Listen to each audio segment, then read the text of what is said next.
J.D. Wilkes knows how to throw a party, and he should. He's basically been doing that for the past 25 years at the helm of his raucous Kentucky roots punk outfit, the legendary Shack Shakers. Today, to celebrate that quarter-century milestone, Wilkes is bringing the party to Tinnitist TV, along with his latest album, Cockadoodledeux. Part family reunion, part concept album, and completely entertaining, the record celebrates the band's history by welcoming 18 guest musicians, including several former band members, to back Wilkes on a set of classic-sounding country, honky-tonk, rockabilly, and western swing, plus a cover of the TV theme Rawhide featuring Dead Kennedy singer Jello Biafra. From outer space, or at least a parking lot on the endless road, Wilkes beamed in to talk about Cockadoodledeux, the past 25 years, and what it means to be a Kentucky Colonel. Here's how it went. Enjoy. So 25 years of shack shaking. That is a lot of shacks, a lot of shaking. That's right. It's actually like 26 years now because of COVID putting everything off by a year. We were supposed to have that record out last year, Yeah. or early this year. And, but, you know, it's just, but, you know, nobody wants to celebrate 26. So we're pretending that 2020 never happened. That seems like a good plan. It kind of didn't happen. Yeah, I mean, it's the year that just went missing. It's very zen. Yeah. Does it feel like 25 years? No, it doesn't. And I've tried to figure out why. And what it was is whenever we got our big break, got signed to Bloodshot Records, got a booking agency, and went on tour with Hank Williams III. It was the aughts. And I don't know how to quantify that decade. I think other than we went from flip phones to cell phones at some point, maybe in the teens. And there's something about the decades 20s, 30s, 40s, 50s, it's easier to sort of get your head around, but aughts to teens. And then you're also, the car designs of cars aren't changing. Fashion isn't changing much. The only thing that changed is the technology. And it was just improvements, gradual, turn the heat up on the frog in the pan sort of improvements. And I'm also gone all the time in a whirlwind, in a blur throughout those 20 years at least. I remember the first 5 better than I remember the more recent 20. I think that's true for all of us. Yeah. So I think it was something to do with the way that I can't quantify those decades. It's like the 2000s just is, to me, like an amorphous span of time. And I was also gone, touring. And it was almost like Groundhog Day. Did you expect it would go this way? No, I never, no, I just always thought I'd play music forever. I just ended up calling whatever band I had together the Shack Shakers, just because that's what people seem to know. I never had any goals to be anything other than just a creative person. Mm-hmm. So music, I mean, they kept wanting us to come back and play shows. I'm like, yeah, I don't know what else I'm going to do. All right. Yeah. I've always had sidelines like doing artwork and writing and little hobbies and things and ways of making money on the side. I was an art major, a visual artist by training and a couple of degrees in that. So I figured maybe I'd do that. I just wanted to do something creative with my own name on it. Well, you've certainly done something creative with this new album. I mean, it's quite the celebration. It's much more than just another Shack Shakers album. Yes, it's a retrospective thing. It's a country western thing. It's a commemorative thing. It's a homecoming. It's a family reunion. There's a lot of things about it that are sentimental to me. Having guys that used to play in the band come back and guest, picking old songs, writing new songs, having it be this country music is like the best. I think, or any kind of rootsy folk music is like the best for a family reunion, where you kind of know how to jam along, like a barn dance kind of thing. And that's what it felt like. Old friends getting together to pick again, and some old timer veteran artists from the area that I look up to, that were kind enough to make cameos. Were you So actually able to do any of it in person though, or did it all have to be long distance? it was all tracked live, because before, not all of it was tracked live, but the basics were tracked live all together in the same room. And then the cameos and guests, by the time it was time for them, they had to be sort of virtually flown in, their tracks. One I went down to Nashville to record Chris Scruggs. That was one where it was not just an emailed track, Right. but yeah, the basics were tracked before the quarantine was put in place. So for the most part, it was all together. So what was it like reaching out to, I mean, were these all people that you'd maintained contact with over the years, or was some of it kind of, finding somebody through this guy, through that guy, through that guy? And what kind of receptions did you get, Yeah, well, basically I knew that, Chris Scruggs, on and off again, touching base with him. He used to be a shack shaker when he was a teenager. Morgan Janik from Old Crow Medicine Show was briefly a shack shaker, and I think that's cool. And but they stayed in the country music vein. Right. There's some, I wanted it to be sort of a traditional record in a way, and they're traditionalists and they're ex-shack shakers, so it made sense. Some members reached out to, it wasn't possible, or it was they didn't have the technology, or it just didn't work out. I'm friends with all of them, most of them, I should say, and so it's all it just happened the way it happened, organically, with people's schedules and the Right. limitations of 2020. We got what we needed. Now, as far as the old timers go, I believe I was able to get a couple of their cameos of, like, via phone, my phone, going to their house. Now, this was before the outbreak. This was like right after we tracked, so I was able to go to their house. And but then we had Jack Martin, who used to play with Lester Flatt of Flatt and Scruggs. He was kind of one of the replacements of Earl Scruggs after they broke up. He played banjo and dobro for Lester. Well, he's kind of a buddy, and has a jam at his house, a picking party. So he was accessible and just lives down the road from me. So, and here's his hometown hero, bluegrass legend. So a lot of the guys the old timers are easier to get access to than the young guys that are still out going for it. Yeah, ain't that the way? Yeah. And then the title, Cockadoodledeux. What obviously harkening back to 2002, Cockadoodledeux. Right. Aside from that attempt to consciously bookend with the titles, is there any other correlation you see between the two records? Oh, it was just a great opportunity for another pun. That's all.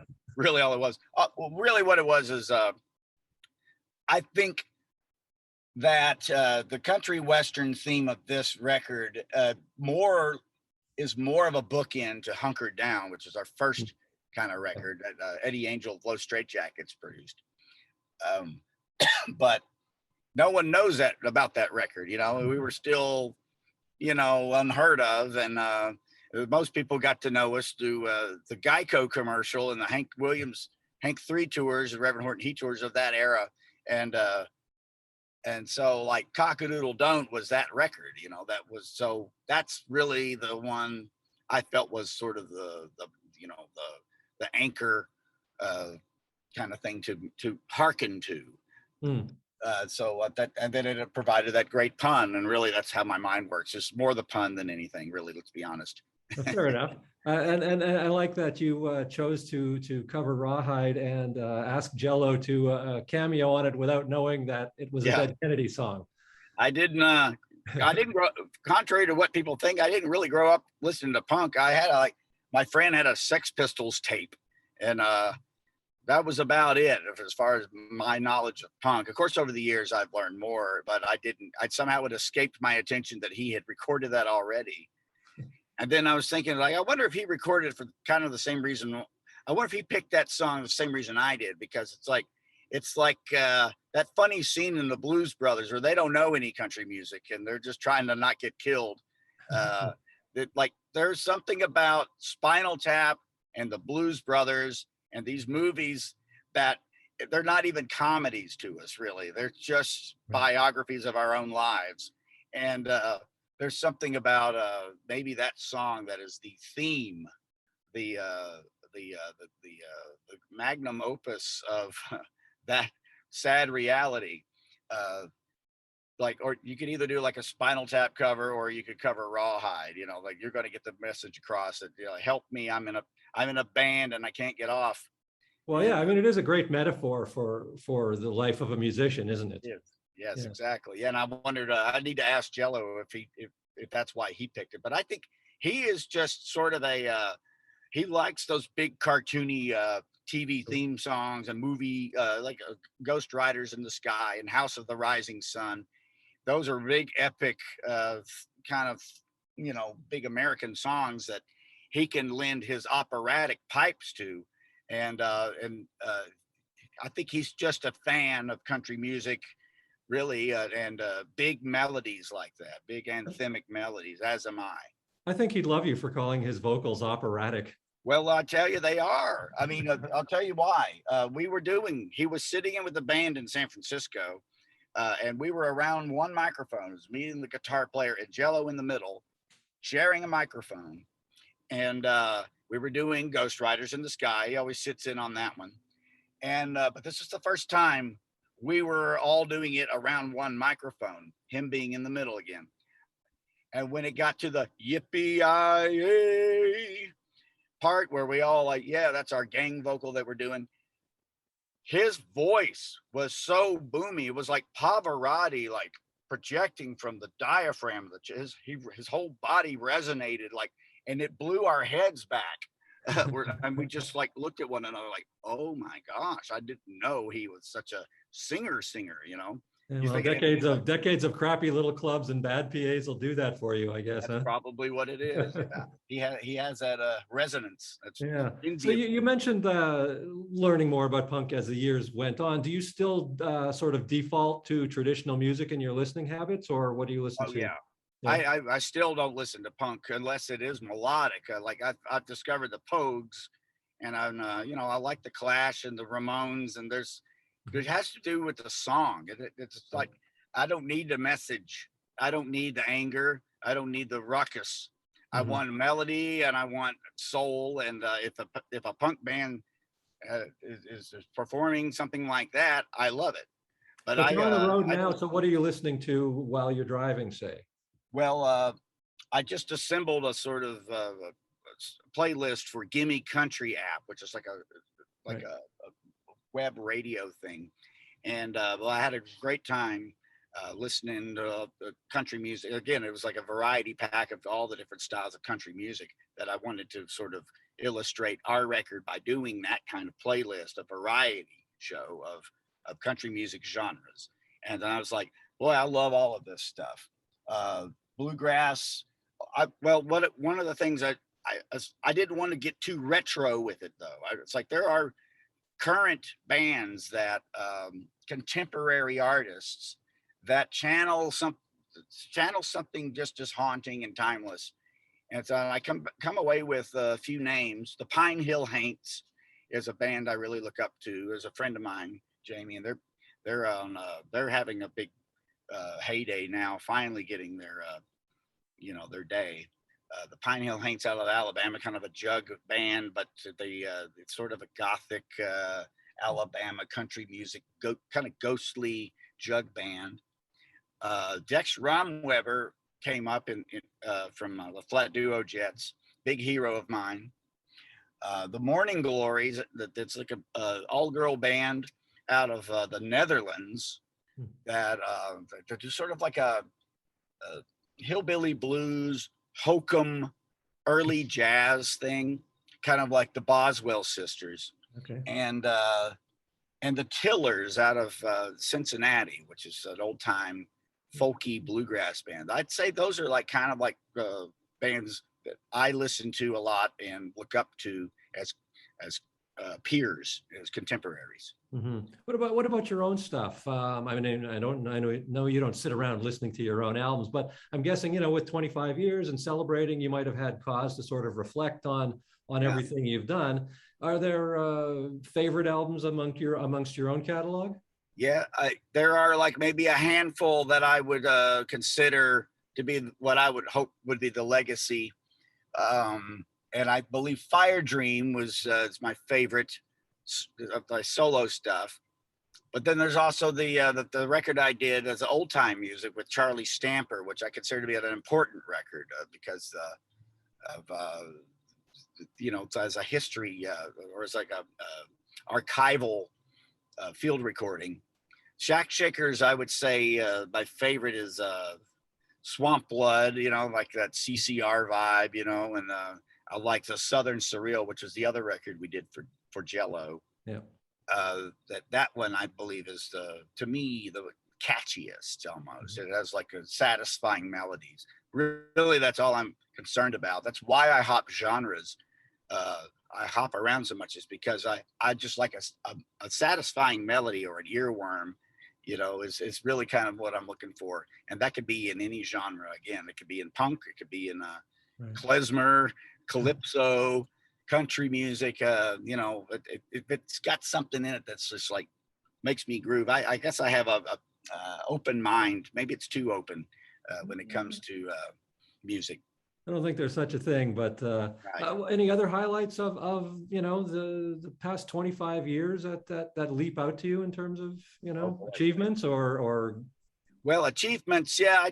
I guess I'm supposed to be proud of those big tours we've been on. You know, we toured with Robert Plant and the Black Keys and Hank Williams III, and I mean, I've met all kinds of famous people. But I really like what I was able to sort of do when I wrote the barn dance book about traveling around these barn dances. It kind of I needed to come up for air because it was such a showbiz. This can be so phony, and I felt phony after a while in being. And so I was like, I took a sabbatical and I just drove myself a couple of times across Kentucky, going to these hollers and little nooks and crannies, to these little barn dances and jamborees and little opry houses and things. And I just came up for air, and it really changed my life and my perspective and maybe the way that I perform now even. And it's like kind of was like my I don't know, my turning point.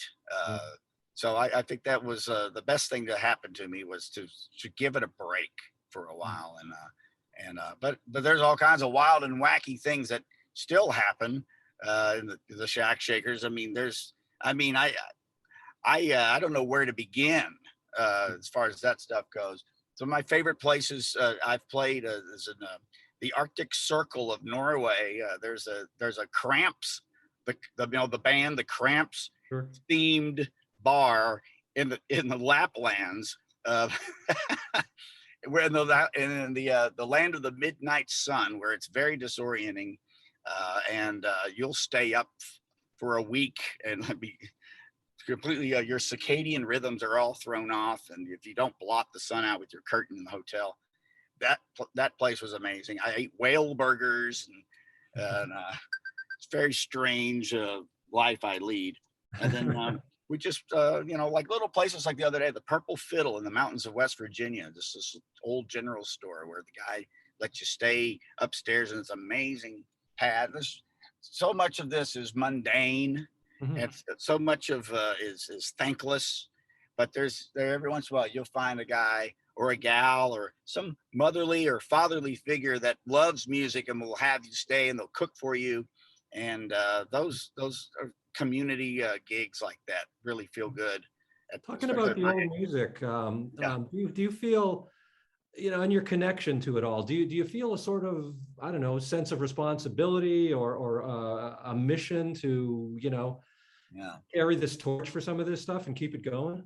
Yeah, I feel a responsibility not to people, but to ideas or ancestors, or virtues or muses or things that are kind of, I feel like I need to be like a higher power kind of thing, but not really that. But you know what I mean? Like that's the way I trick myself into doing things, as if I'm carrying a torch for like a concept, not trying to impress people with what a good person I am, but like I just lift my gaze up and like wonder about the timeless things that ring true, and I feel a responsibility to that which probably doesn't even exist, but I pretend that it does, and it Mm-hmm. helps me do things.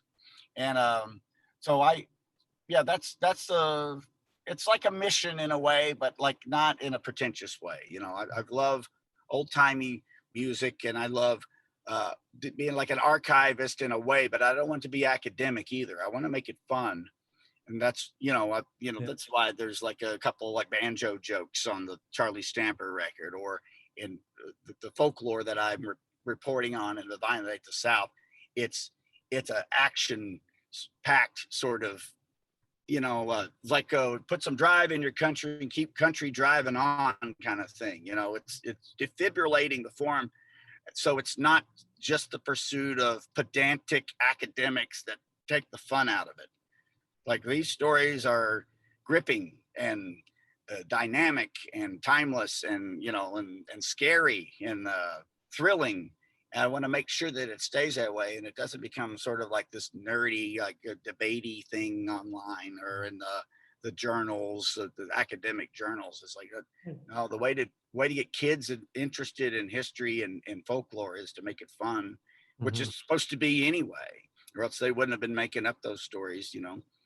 And a lot of it is a reportage, so it's interesting to learn your history. It's not a bad thing. It's a good thing. Right. So you're a Kentucky colonel. Yes. What perks and privileges come with that?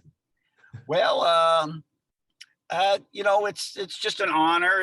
It's not a military colonel. It is a titular honor that's been around since the early 1800s. Originally, the colonels were the bodyguard of the governor. Hmm. They had hats like this and beards, and and and then it became sort of a charitable organization, and it's just sort of like being knighted by the governor of Kentucky. The Dalai Lama is one, Muhammad Ali. Uh, Somebody funny, was it Judas Priest singer? Just became one, but that was the one that made the news. You're in good company. Yeah, so it's like and you don't have to be from Kentucky. You just have to have done something charitable that helps Kentucky out some way. And who knows how the Judas Priest guy relates? I didn't Well, read the this could article. be this could be another concept piece coming up for you. Yeah. You can get all the Hey, Kentucky colonels together to make an that's album. that's actually very brilliant. Hunter S. Thompson and Johnny Depp were they called one another Colonel because they were Kentucky colonels. So yeah, it's just a neat thing, and you don't have to be a man. You could be like it's not like a sexist thing anymore. It's a welcoming kind of charitable thing. The perks, though, the only perk I know is that you get an invitation every year to the Kentucky Derby, to this gala ball where you wear the string ties and you bring a date, and she wears the big hat and Yeah. Have you it's like gone? but the tables, it's like to get a table, it's like $500 or something. It all goes to charity, and it's just like I'm kind of my own favorite charity right now, so it's a little too rich for my blood. Well, But call Rob Halford from Judas Priest. Get him to pay for your table. He can afford it. that's right. Then I'll break the ice on the record we're going to make later. There you go. It's all wheels in motion here, sir. That's right. That's right. So, what are the plans going forward? What do the next 25 years of the Shack Shakers look like? Well, it's just whatever whoever wants to play music with me, we'll call it that, and I'll probably drop dead on stage, I guess, because I have no exit strategy. No I'll rock be like, retirement plan. that's right. Yeah, there's no. Well, you know what? That's what I've been engaged in and writing. That's what that barn dance book was. It was my punk rock retirement plan, and I'm glad I got out of that world where I was beating myself up. It's a lot more. That's a young man's game to be like that soldier going in, and it's just at a certain point your chemistry set inside just is not doing it like that anymore, and you become like the wise old sage, hopefully. And I think that was my transition. And like, there's no shame in that retirement plan, because you're not retiring, you're just changing into something that's more age appropriate. And it's silly to see guys trying to stuff themselves into these spandex pants and still it still look, you're in denial. They're almost in denial. It's like, I always wanted to be an old man, and I always kind of dressed like one, like Grandpa Jones when he was like a teenager, dressed like an old man in vaudeville, and then he just kind of aged. I was like, when's this guy gonna die? It seemed like he was an old man his whole life. Yeah, that's the way to do it. Kind of Tom Waits did the same thing too. I always look like a hobo, like from the junkyard. So it's like they're ageless. Yeah. So there's a good way of going about it, and a bad way, but I choose the former. Yeah. I always Well, so far so good. Is there anything else you're working on that we should know about? Oh, Well, I've got a sequel to The Vine That Ate the South I'm almost done with. I just need to finish up the last chapter and illustrate it. Hopefully I'll have that out next year. I don't know, it takes forever to put a book out. Yeah. That's really the only thing I'm obsessing on the most. We've got tours coming up next year. I'll be going to Europe with Dom Flemons of the Carolina Chocolate Drops, doing our solo sets over there. Shack Shakers will be over there as well. I'm coming to you live from Jeff Bezos' rocket ship here. William Shatner's next to me. Well, he doesn't want to talk, but so we need to land this puppy and get to work on these tours.